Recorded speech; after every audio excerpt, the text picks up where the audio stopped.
Hi hello welcome to Kavya's media. YSRCP నాయకులందరూ కూడా పూజలు పునస్కారాల్లో మునిగి తేలుతున్నారని చెప్పాలి. ఎందుకు అంటున్నానంటే రీసెంట్గా పవన్ కళ్యాణ్ గారు అసెంబ్లీలో మాట్లాడినటువంటి ఆ స్పీచ్ తర్వాత వైఎస్ఆర్సీపీకి ఏం చెయ్యాలో తెలియట్లా. మొత్తానికి వైఎస్ఆర్సీపీ పార్టీని తీసుకొచ్చి అలా గుడ్డలోడు తీసి రోడ్డు మీద ప్రజల ముందు నిలబెట్టేసినటువంటి పరిస్థితి అయిపోయింది. కల్తీ జరగలేదు, అసలు నెయ్యిలో నెయ్యే లేదు అని చెప్పినటువంటి మాటలే కాకుండా ఒక్కొక్క లైన్లో సిట్ ఇచ్చినటువంటి ఆ రిపోర్ట్లో ఏ పేపర్లో ఎన్నో లైన్లో ఏం రాసుంది అనేటువంటి మాటలు 19 నిమిషాల పాటు పవన్ కళ్యాణ్ గారు చెప్పినటువంటి దాంతో మొత్తం అందరూ కూడా గొళ్ళ మీద పడ్డారు. పూజలు హోమాలు ఎక్కడ ఎవరు పడితే వాళ్ళు ఒక రేంజ్లో వాళ్ళ నిరూపించుకోవడం కోసం ఇంకా దిగిపోయారు. సాక్షాత్తు జగన్మోహన్ రెడ్డి గారే కనీసం పులివెందుల ఎమ్మెల్యే అని కూడా ఆయన మర్చిపోయారు. ఆయన బెంగళూరు ఎమ్మెల్యేగానే ఉండిపోయినటువంటి పరిస్థితి కనిపించింది. అసలు ఆంధ్రప్రదేశ్లోనే రాజకీయాల్లో ముఖ్యంగా ఆయన ప్రతిపక్ష పాత్ర అడుగుతున్నటువంటి పరిస్థితుల్లో ఉన్నారా లేదా అనేది కూడా పక్కన పెట్టేస్తే అసలు రావటమే మానేశారు. ఏదో వస్తున్నారో ప్రెస్ మీట్ పెడుతున్నారు, వెళ్ళిపోతున్నారు తప్ప ఇంకొకటి అసలు లేనే లేదని చెప్పాలి. ఆయనని కూడా పవన్ కళ్యాణ్ గారి స్పీచ్ తర్వాత దెబ్బకి పులివెందుల్లో దిగి అక్కడ ఒక నందీశ్వర టెంపుల్లోకి వెళ్ళి హోమాలు పూజలు చేసేటువంటి పరిస్థితికి వచ్చింది అంటే ఆలోచించండి. ఇంకొక పక్క వైవి సుబ్బారెడ్డి గారు ఆయన కూడా ఆఖరికి వెంకటేశ్వర స్వామి నామజపం చేసుకుంటా బట్టలన్నీ విప్పేసి చక్కగా పంచె కట్టుకుని కండువా వేసుకుని దంపతులిద్దరూ కూడా పూజలు హోమాల్లో చేసుకుంటూ భజన చేసుకునేటువంటి కార్యక్రమానికి అంటే వాళ్ళల్లో ఉండేటువంటి భక్తిని ప్రదర్శించుకోవటం కోసం హిందువుల ఓట్ల కోసం వాళ్ళు ఎంత కష్టపడుతున్నారో ఈ 2-3 రోజుల నుంచి చూస్తే అర్థమవుతుంది.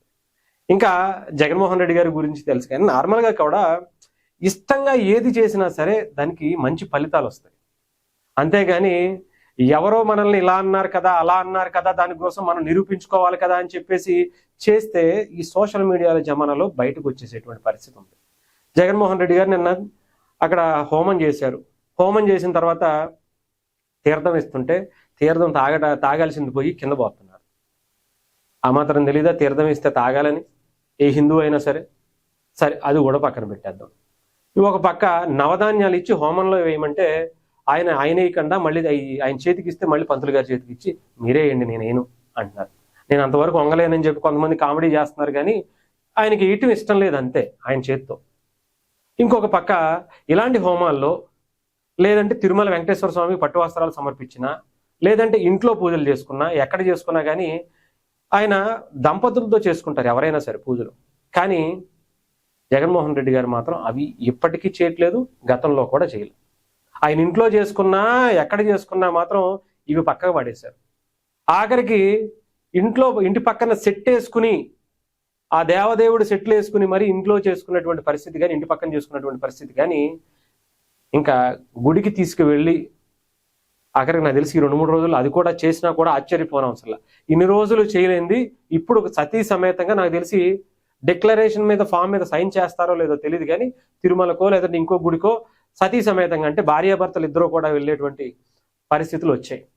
డెఫినెట్గా అది కూడా జరుగుద్ది పవన్ కళ్యాణ్ గారి పుణ్యమా అంట. అది కూడా మనం చూస్తామేమో అని నాకైతే అనిపిస్తుంది. ఎందుకంటే చాలా తాపత్రయపడుతుంది, చాలా బాధపడుతుంది. అది బయటికి కనిపించట్లేదు, కానీ భయంకరమైనటువంటి భయం కూడా పడుతుంది. వైఎస్ఆర్సీపీలో ఉన్నటువంటి నాయకులందరూ కూడా ఈరోజు జగన్మోహన్ రెడ్డి గారు దాదాపు ఆయన కుటుంబ సభ్యులు ఎంతో మంది పులివెందుల్లో వారసత్వంగా అక్కడ రాజకీయాలు చేసుకుంటూ వచ్చారు. ఎప్పుడైనా ఒక గుడికి సంబంధించినటువంటి కార్యక్రమంలో ఎప్పుడైనా కనిపించారా? మీరు ఒక్కసారి చూసుకోవచ్చు. ఆ నియోజకవర్గంలో చాలా మంది వాళ్ళ సొంత ఊర్లో ధ్వజస్తంభం పెట్టినప్పుడు ఏ గుడన్నా కట్టినప్పుడు అందరికీ కూడా ఆహ్వానం అందుతుంది. అందకపోయినా అది మన ఇంటి పండగ కాబట్టి మన ఊరి పండగ కాబట్టి అందరూ వెళ్తాం. బట్ జగన్మోహన్ రెడ్డి గారి కుటుంబం మొత్తం ఎవరన్నా ఎప్పుడన్నా కనిపించారా?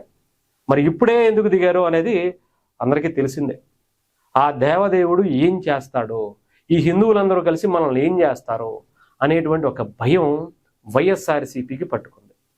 దాని నుంచి ఎలా తప్పుకోవాలో, ఏ రకంగా దాని నుంచి బయటపడాలో అర్థం కావట్లా. చాలా ప్లాన్లు చేశారు, చాలా రకాలుగా పెట్టారు. ఇందాపూర్ డైరీ అని, హెరిటేజ్ డైరీ అని, హెలికాప్టర్ ప్రమాదంలో కూటమని, తర్వాత ఇప్పుడు ఆయన ఎవరో పెద్ది నాని గారు నిన్న ప్రెస్ మీట్ పెట్టి పవన్ కళ్యాణ్ గారు ఇచ్చినటువంటి దానికి సమాధానం ఇటువంటిది ఒక్కటి కూడా సమాధానం చెప్పకుండా 2014 నుంచి 24 వరకు సిబిఐ ఎంక్వైరీ చేయండి అని చెప్తారు. ఇప్పుడు మీ దాంట్లో జరిగిన దానికి ఇచ్చినటువంటి సిబిఐ రిపోర్టు దానికి సమాధానం చెప్పబోయా అంటే మీరు 2014 నుంచి 24 వరకు కూడా వేయండి, అప్పుడు కూడా మాట్లాడదాం అని చెప్తున్నారు. మీరు చేసిన దానికి సమాధానం చెప్పండి అయ్యా అంటే వాళ్ళు చెప్పరు. పోనీ ఎంపీలు ఉన్నారుగా, లేకపోతే ఎమ్మెల్యేలు 11 మంది ఉన్నారుగా, సిబిఐ ఎంక్వైరీ చేయమని చెప్పి అందరూ బయటకు వచ్చి అసెంబ్లీకి వచ్చో లేకపోతే పార్లమెంట్లోనూ మాట్లాడచ్చుగా, ఎందుకని చేయరు? ఈ ఇష్యూ తీసుకొస్తేనే ఇంకొక ఇష్యూ తీసుకొస్తారు, దాన్ని కొత్త మలుపు తిప్పేటువంటి ప్రయత్నం చేస్తారు. ఏ రకంగా బయటపడాలనేది వైఎస్ఆర్సీపీ తలలు పట్టేసుకుని ఒకళ్ళకొకళ్ళు జుట్టు పీకేసుకుంటున్నటువంటి పరిస్థితి అయితే నాకైతే కనిపిస్తుంది. ఎంత కష్టపడుతున్నారంటే నిజంగా మీ కష్టం పగోడుకు కూడా రాకూడదురా నాయనా అనుకునేలా ఉంది.